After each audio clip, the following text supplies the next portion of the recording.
If you've ever bitten into a red velvet cake and wished it was softer, moisture, and just melt in your mouth, today I'm showing you exactly how to make that happen.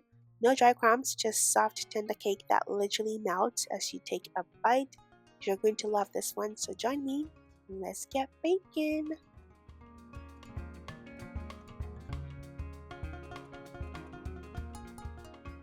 Alright, let's get started. So in my bowl, I will sift my all-purpose flour. Sifting might feel old-fashioned, but it's actually really important. It breaks up any lumps and make the flour light and fluffy and ensures your cake is super soft and tender. Next, I'm adding the rest of my dry ingredients, salt, baking soda, and cocoa powder into the bowl. I'll mix them together really well, then set this aside for now. And I've also included a detailed list of everything I used to make this red velvet cake in the video description below, so you can follow along easily. You also need some cooking oil, white vinegar, vanilla extract, and red food coloring. I'll mix these together in a separate bowl or cup and set it aside as well. So this right here is what will give the cake its moist texture, a subtle tang, and that classic red color we all love. Now in a large bowl, I'm adding in my granulated sugar and some eggs. Make sure the eggs are at room temperature. This helps them mix in more easily and gives the cake a better texture. So using either a hand mixer or a stand mixer, I'll beat them together until the mixture is light and creamy. And as you continue to mix together, you will notice the color will become a little lighter and the texture slightly fluffy.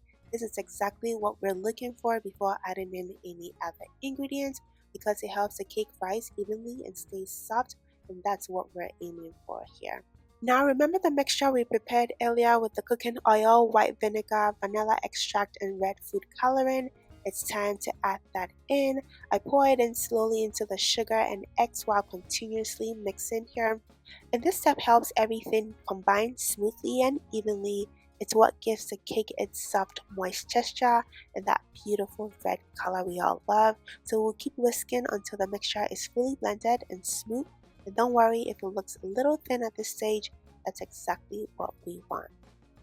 Next, we'll add in the flour mixture little by little. So start by adding some of the flour, then flow it with a bit of milk or buttermilk, and then continue this way until everything is fully incorporated.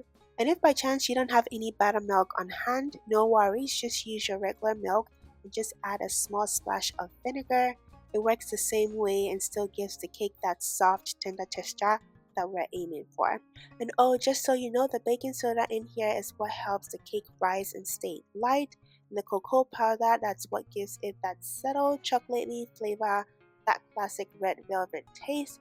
Even a little bit goes a long way.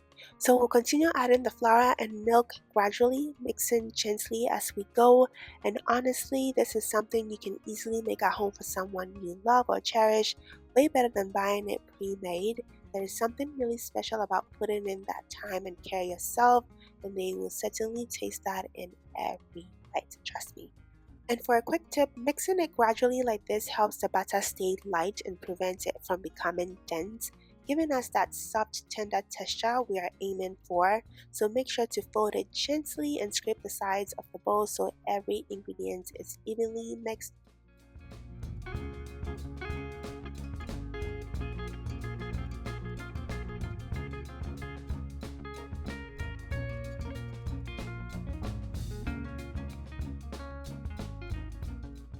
The butter is a little lumpy at this point, so I'm going to give it a quick beat with my hand mixer just to smooth it out.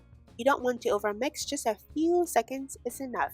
And just look at this right here is perfect. The batter is thick but still pourable and not runny at all. And it should slowly fall off the spatula and settle back into itself, smooth and even. This is exactly the consistency you want because it bakes up moist, tender, and evenly without being dense or dry. Next, I'm going to grease my baking pan to prevent the cake from sticking. This makes it easier to remove once it's baked and helps keep the cake clean and intact without falling apart. Now we transfer the butter into the prepared baking pan. I pour it in slowly and spread it out evenly so it bakes nice and level. So we'll then bake it in a preheated oven at 350 degrees Fahrenheit for about 25 to 30 minutes, or until a toothpick inserted in the center comes out clean. That's when you know it's ready. Now just a quick tap on the counter to release any air bubbles. This helps the cake bake evenly and gives us a smooth, even crumb. Here we are after about 30 minutes. The cake is done, and now we're going to let it sit and cool completely. Now we'll work on our cream cheese glaze. This step is optional, but trust me, it takes the cake to a whole different level, and everything needs to be at room temperature so it blends smoothly and stays nice and creamy without any lumps. So I began by creaming the cream cheese, and once it was smooth, I went in with some powdered sugar. I'll mix everything together for a few minutes until it's smooth and creamy. But if you're watching your sugar intake, you can definitely skip the powdered sugar. The cream cheese on its own still works its magic and gives you a rich, creamy finish.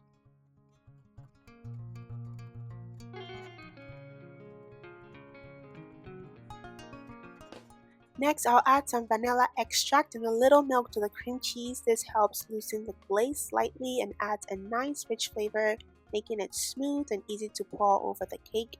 I like to gauge the consistency and adjust the amount of sugar as needed, but this right here is perfect, smooth, creamy, and pourable, just what we want for the glaze. And now the great reveal. If done just right, the cake should slide out the pan easily. Look at that, perfect. Now go ahead and pour the cream cheese glaze over the top, letting it slowly cover the cake and add that rich, creamy finish. Again, totally optional, but highly recommended. I hope this recipe was easy to follow along and that you would give it a try. The outcome did not disappoint. It turned out exactly as it should. Soft, moist, and super flavorful. Everything you need for the recipe again is listed in the video description, so be sure to check that out. Try it for yourself and let me know in the comment how yours turned out. And friends, if you enjoyed watching, please give this video a thumbs up, share it with your friends and family, and subscribe if you haven't already. And thank you so much for cooking with me. Until next time, stay safe and blessed. Always.